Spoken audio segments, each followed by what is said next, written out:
Hey everybody, welcome back to the channel. I'm John, and today we're going to do a review and take a look at what's inside my high-speed gear Industries IFAK.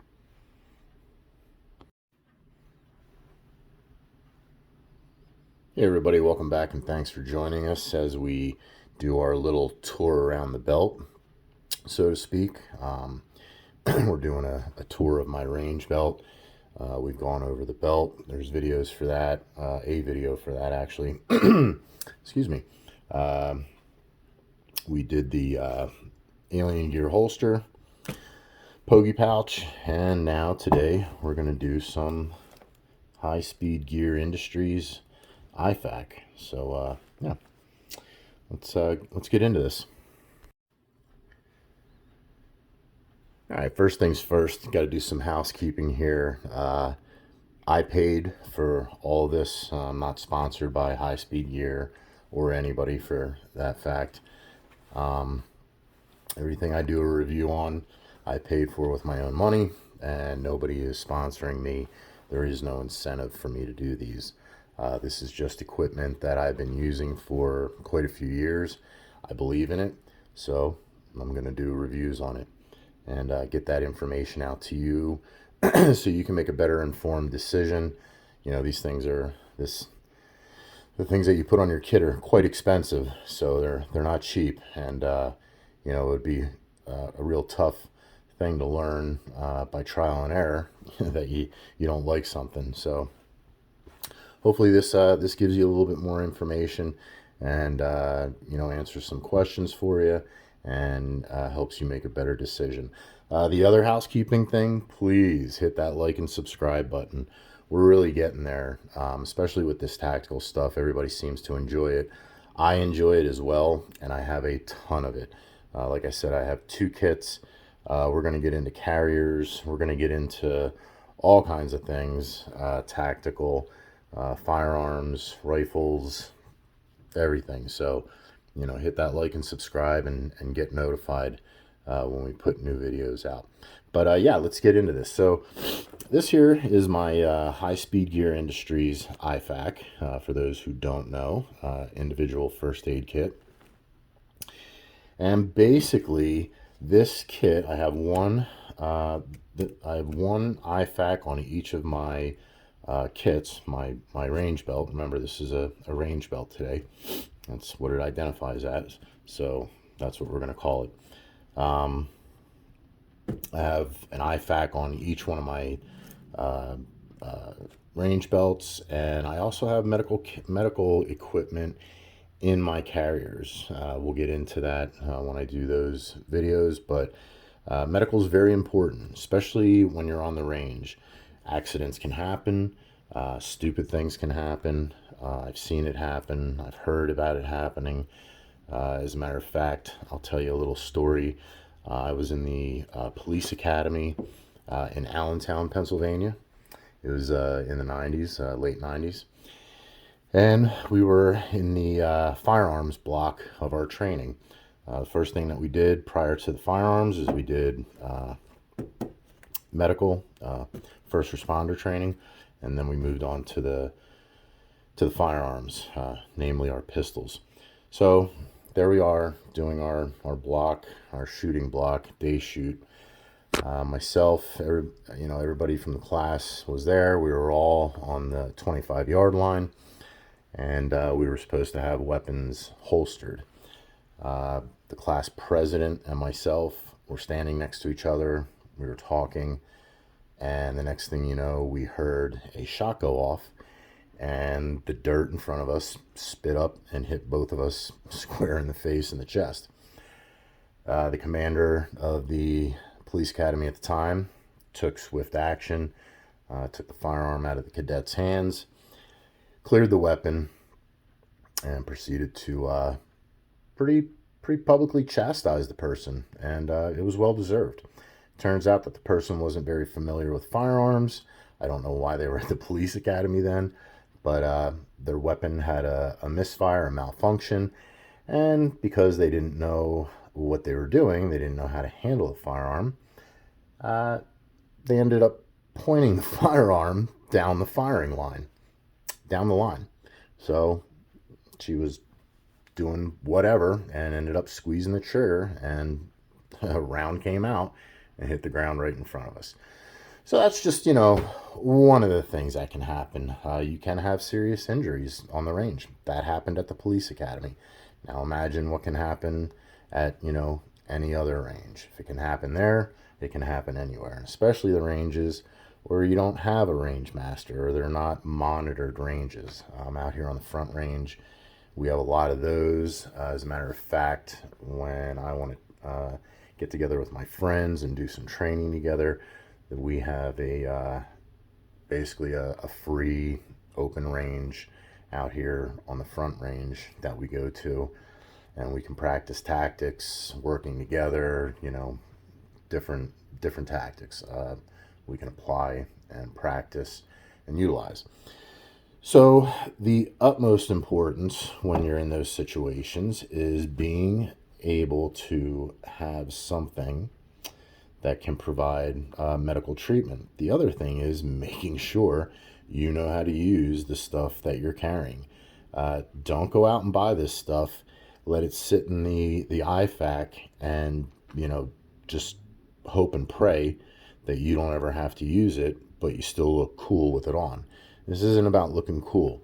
This is here to save someone's life. So take it seriously. This, I always tell people, and this is how we were taught in the academy, you learn how to fix holes before you learn how to make holes. Because when you make a hole, it's too late to learn how to fix that hole. So you better know how to fix it before you make it. If something happens, you better be able to respond and offer that person assistance. But anyways, that's my little story, my little rant. Let's get into this thing.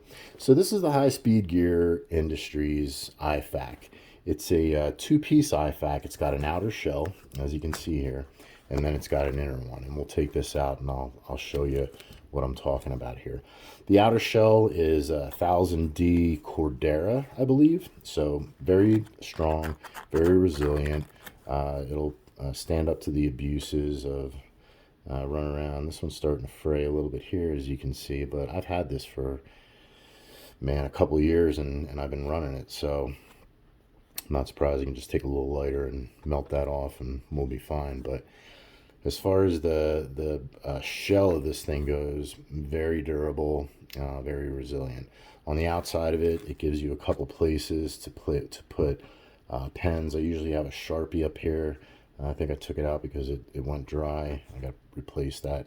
But I also have Chem lights on the outside of this, just in case, you know, you need those for whatever it is that you're doing. Also on the outside of this, there is a place to put a tourniquet, as you can see, and I always keep one there. These things, I like to have at least one per appendage. So, you know, one for each arm, one for each leg. You should have at least 4 of them on you.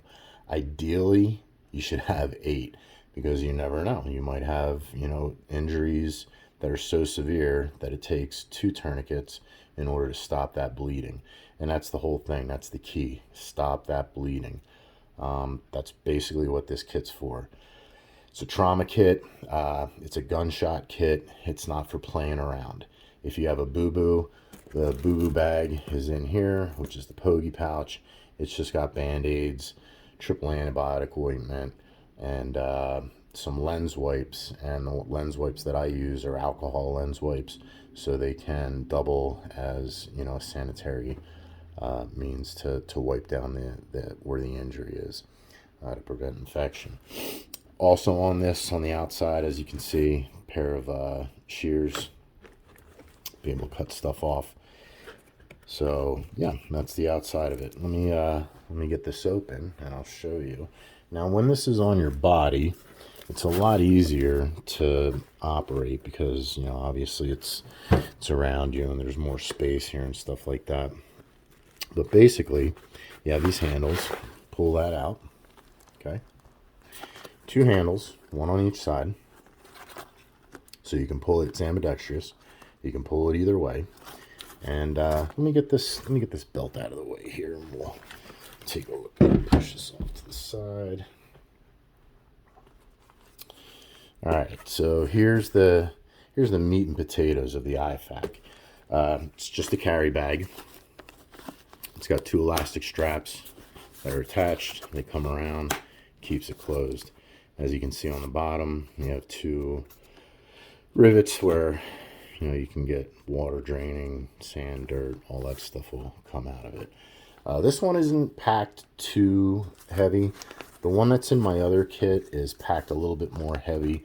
The reason being is this is an assault kit, this whole thing, range assault kit. So I'm assaulting paper targets on the range. But if, the need comes, I have a different kit that's more geared towards the individual being a little bit more separated from the group. You still might be part of that team. However, you're more like an Overwatch. You're keeping an eye on things from a distance so nobody gets surprised and, stuff like that. But, yeah, that's the outside of this. So let's open this up. As you can see, take these bands off. Get that opened up. Now the other thing is this has a handle on the top. So if the patient, you're working on somebody, medical comes, they can take this, they can hang it on the IV stand, whatever. You can keep it attached to the person, and this can go with them. So let's get into this thing. All right, so it's got 2 pouches, one on each side. Like I said, it folds up. You open it up like this, pouch on each side. This one has a little strap that buttons in to keep all your stuff inside there. This one doesn't. This is where you want to get at stuff quick. This is, you're still going to be able to get at it quick, but this strap keeps this stuff more secured in here. So let's take a look at what we got. First thing is on this. Actually, let's go through this first. So on this side, just got some regular compressed gauze. Got a emergency thermal blanket, very important. Shock, remember, you want to prevent people from going into shock. If they are in shock, you want to wrap them up, get them warm. Shock can be, a huge problem. So you want to make sure that you have something to take care of that. This is just some bandaging. It sticks to itself. It's black, but after you patch someone up, your bandages, you can wrap this around it and keep that bandage secure. Get more into it. I have just a regular thing of gauze roll, 4 inches by 4 yards. So what, 12 feet? Yeah, 4 inches by 12 feet. That's the stretched length. Unstretched, 2.4 yards. So, just another way to, patch someone up, stop that bleed. And like I said, this kit is set up to stop your bleeding.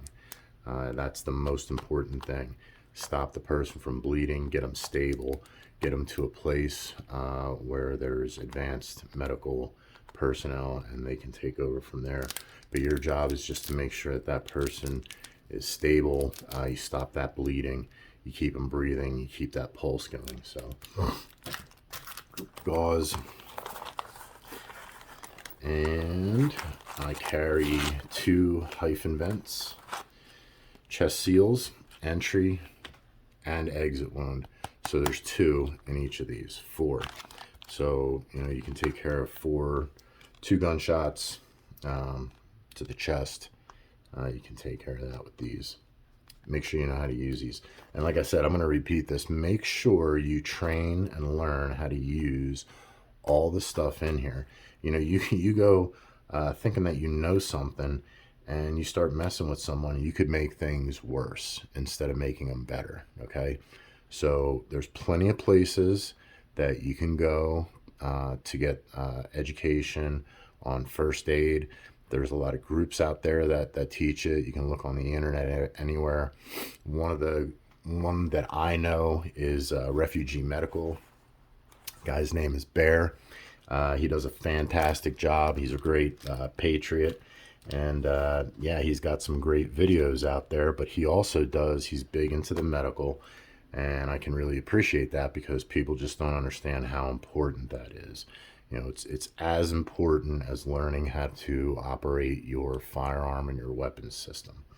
So I'm just going to keep repeating that because that's very important. In here, I have some Close-X strips, you know, to close up, if I can, any major wounds. And I have 3 different sizes. This is a 2-inch, this is an 1.5 inch, and that's a 3/4 inch. But that's what I keep on this side of the bag. This side has 2 Velcro closures. It opens up, and you can open that up even further. Inside here, we have 2 more places to put pens, EpiPens. If you are allergic to bee stings or anything like that, you should probably carry one in your IFAK. That's what we tell all of our guys. This IFAK is for you, and probably one of your teammates is going to use this to help you. So make sure you have the things in there that you need for the person to be able to effectively help you. That's another important thing. In here, I have a chest decompression needle. Do not use these things if you do not know how to use it. Don't go on the internet and just take a look at some videos and say, oh yeah, I know how to do it. Go get yourself some training. There are places that will teach you how to do this. You know, you can go to your local ambulance, fire department. Sometimes you can go to your police department. They all will either be able to tell you where you can get classes, like first aid classes from the Red Cross or just any of the organizations that are out there, or sometimes they have them. You know, fire departments and EMS personnel, they hold those classes too, because they understand how important it is for the citizens in their community to be able to perform first aid until they can get there. So it increases the likelihood that, you know, the person will survive the incident. But this is a very technical piece of equipment, and you don't just want to go taking this thing and jabbing it in someone's body and not know what you're doing with it. But I do carry one in here. I do have training with this, and I do know how to use it. So this is a needle decompression kit, 14 gauge by 3.25 inches, as you can see right there. So pretty standard chest tube, basically, is what that is. So that clears out that side of things. Let's take a look over here at what we have. Now remember, like I said, this clips over here so it keeps things secure. Again, I have another thing of compressed gauze. You can never have enough gauze. You know, you have to pack a wound, and you're going to be happy that you have this, because it takes a lot to pack a wound, especially a huge gaping wound, something that's, you know, really bleeding out. You want to get that closed up, and you want to stop that bleed. These things are vital in order to be able to do that. Another thing that's vital, and it's also compressed gauze, is this is called combat gauze, quick clot combat gauze. So it has the quick clot product, you know, in the dressing, hemostatic dressing. So it's part of the dressing. You don't have to put quick clot on the person and then stuff this gauze in there. It's all included. And this also has the lead wire, so that if they go into x-ray, they can see, you know, sometimes, you know, a person's bleeding bad enough, and that gauze, you won't see it. It'll look just like meat. So if this has that lead in there, and it'll let the x-ray technician, let the first responders know that you do have gauze in there. Great item to have. Pretty expensive. I'm gonna try to put a link to all of this stuff in the description, and so you guys can take a look at it and decide if you want to get it or not. But I definitely recommend having everything that I have in here as far as a trauma kit goes, and this is probably one of the key things to have in there, is this combat gauze. Saves a lot of lives. So what else do we got in here? So we have the nasal GNF airway. I can never say that word. nasopharyngeal airway. Nasopharyngeal airway. That's how it's pronounced. Nasopharyngean. And always make sure that you have the lubricant, because you try and stick that down someone's, in someone's nose and get it into their airway without that, and man, they are going to hate you when they make it through, because that sucks. And it also makes it a lot easier to get that in there. So carry one of these. Carry quick clot advanced clotting gauze. Okay. So this is another piece of gauze that has the quick clot in it. So if you pack the wound with the combat gauze, you can put this over top of it, wrap it up with this, wrap that whole thing up with this, and hopefully you stop that bleed. Well, you should have that bleed stop before you put, these wraps on it. But definitely something you should have in there. Like I said, if you notice, this is all for bleeding, trauma, gunshot wounds, major injuries where you're bleeding out. So that's what this kit is for. And that's what it's set up for. And then just in here, I have a surgical sponge, or two of them actually, just to help, stop that bleed, patch up injuries, stuff like that. Wipe things off. Just a good item to have in there. And that pretty much wraps up that entire kit. Now, the other thing with this is, if you can see here, this has pockets, and you can put on each side of this strap here, there's a pocket, okay? Pocket there, pocket there. You can put a pair of gloves in each side, and those gloves will come out. You can stick them out through the end here. That way, if you are working on someone, let's say one of your buddies goes down and you grab his IFAK and he doesn't have gloves in there, you can still have this all folded up in the outer case on your back, and you can simply reach back and pull, the gloves out.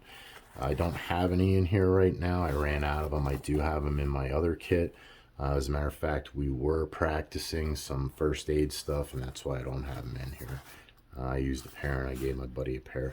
So I got to get those back in there pretty quick. But yeah, that's pretty much the kit. It's got, Velcro on the outside, so you can put another patch on there if you want. Pretty simple kit. Inside, it's got some kind of coating on it. I don't know if that makes it waterproof or it just makes it water resistant. But you can check these guys out, High Speed Gear Industries, at hsgi.com, highspeedgearindustries.com. And the price on this thing, I believe the current price is somewhere around 110 to 115 maybe. I'll put a link in the description for this. But yeah, for the whole thing, for the outer shell and for the inner pack, it's 100 and let's just say 110. It might be a little bit more, it might be a little bit less, but 110 is probably about where it's at. If you just want to buy the outside cover, you don't want to buy this. I believe that is $60, or yeah, I think it's $60. And I think if you just buy this, it's about $45. So that's the whole thing. You can buy it separately. I would just purchase, I purchased the whole thing. Like I said, I have one of these on each of my kits, so that's two, and then I have one that I keep in the truck. And the thing is that, the world's getting crazy. It's not a bad idea to have something like this in there, You go on the news and you see mass shootings all the time. Out in California, there was just, a bunch of them. One of the most restrictive gun law states in the nation, and they have, I think they had like 3 mass shootings in a row. So, having something like this in your truck, if something happens, is not a bad idea. Your truck, your car, whatever. But I definitely carry these around. And then I carry just a regular medical kit in my truck, backpack kit that has, for boo-boos or, you know, if somebody goes in a cardiac arrest, it's got the for respiration mask and stuff like that. But this trauma, because it's on your belt, you know, you're probably, when you're going to use this, you're most likely going to be getting shot at. So yeah.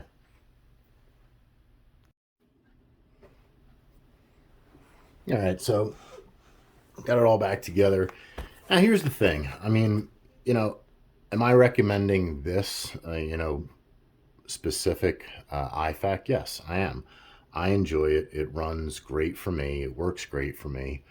Um, a lot of the guys that I practice with and go to the range with, they have this. But there's also guys that have, you know, different ones. You don't have to have a super expensive one. And it's a, you know, this is a higher end product. It just is. It's a higher price.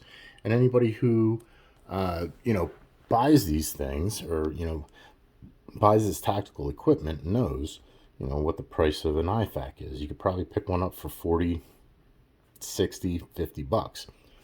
This here, for example, $30. You know what I mean? It's just a kit. I carry this. I put this in one of my cars. I have it with me, and I have one in the house. There's a tan one that I have and I keep in the house. But you know, it's just a kit, so that if anything happens, I can grab this and go and help someone out. It doesn't have to be the super expensive thing. I mean, look at this. This is even smaller, and you can get all those items into this. You can attach that to your back, you know. So attach that to your EDC belt. That's the other thing with this. The carrier on it, the one that I have is the MOLLE. So it's, I guess it's called the PALS or whatever. But I can take that off of my belt, and I can put it on my EDC belt if I want to be, you know, more of a gray man type. If I'm in an urban setting and I don't want to draw attention to myself, something happens and I got to get out of there. You know, I can have this. I can have my AR magazines. I'll show you those. You know, I have that. I got my AR magazine. Got my pistol. You know, the things that I carry on me every day. And I have a rifle. It's an SBR. It's 10.5 inches. Plus, it has a folding stock. So you know, I can get that thing down pretty small. Get it under my jacket. Get it under something so that people don't see it, and be able to get myself out of a situation without having to engage anybody. But I do know that if the need arises, you know, I can do something. I can protect myself, and I can help myself, or I can help other people. But like I said, you don't need to spend, you know, the big dollars on something like this. It's best just to have it, and it's even better to know how to use it. That's the most important thing. You know, before you even go out and buy any of this stuff, I would take some classes. Stop the bleed classes. Like I said, I believe that bear is in Oklahoma, refugee medical. Check them out online. I don't have their, I'll put it in the description down below. But yeah, check him out. He holds classes all the time, and he's big on stop the bleed. He also sells medical equipment. And this is the other thing I like about his channel. He even thinks of the aftercare. So he's got products. He's got it's like an aftercare wound bucket that has all of the gauze, all of the medical stuff you'll need to care for that wound after. So after the initial care, you know, it's going to take probably a good 4 to 6, almost 8 weeks, depending on, you know, what your health status is, to recover from something like that. So he has a bucket that has all the stuff in it that you're going to need to care for that wound afterwards. So, you know, like I said, check him out. Refugee medical. Guy's name is Bear. He's on Patreon. He's on YouTube. He's on a bunch of different platforms, but I really like watching his stuff because he's big on the medical. All right, everybody, that's going to wrap it up for today's review. Like I said, the High Speed Gear Industries IFAK. carrier and the actual IFAK inside. Please hit that like and subscribe button. Tell your friends. We're really getting there. We're getting a lot of views on these videos. I know I'm not the best. This is, just starting to do this, but I think I'm getting better. I hope I'm getting better for you guys and getting more accustomed to explaining these things on this platform. Makes you a little nervous, but we can deal with it. But if you guys have any questions of anything you see, don't be afraid to ask in the comments. I'll do the best that I can. I'm not, the best. I know what I know. I'll give you the information that I know. And if I don't know it, I'll direct you somewhere to get you that answer. So that's the thing, I don't pretend to be, the great Oz. I don't know everything. But what I do know, I do know. And like I said, I've been doing this for a long time. I went to the police academy in 1997. So that was a long time ago. But I've kept up my training. I've kept up especially the first aid stuff. And like I said, it's really important. But yeah, guys, thank you again for tuning in. Thank you for watching us. I really love seeing all those views on the videos. But please hit that like and subscribe button. I'm begging you. We're trying to do something with the channel, and we can only do it if we hit certain numbers. That's just YouTube's rules. So I got to play within their rules. And in order to better help you, I need to get to that level to be able to better provide you with better information, better equipment, like I said, better information altogether. So please, guys, hit that, and girls, hit that like and subscribe button. I really appreciate all of our subscribers. We have 17 of them right now. Super excited. I know that's not a lot. There's guys out there that have, 100,000 subscribers, but I'm tickled pink that I have 17 people that'll listen to me. But yeah, everybody, thank you again. Please hit that like and subscribe. Share it with your friends. Patrol guys, if you're watching this is a great item for you to have, on your duty bag, for yourself, for your partners, for your fellow officers, or for, any victims that you come across on the street and you're able to help. This is a good thing to have. But again, everybody, thank you very much. I appreciate all of your support, and we will see you again. Take care. Hey everybody, one more thing I almost forgot, and I can't believe I forgot this. My buddy's going to be like, what the HE double hockey sticks, John? High Desert Training Services, Ridgeway, California, I believe. That's another training facility. They offer CPR, all kinds of emergency training, first aid training. I'm actually going to do a review for them on a product that they have that's going to be coming up soon.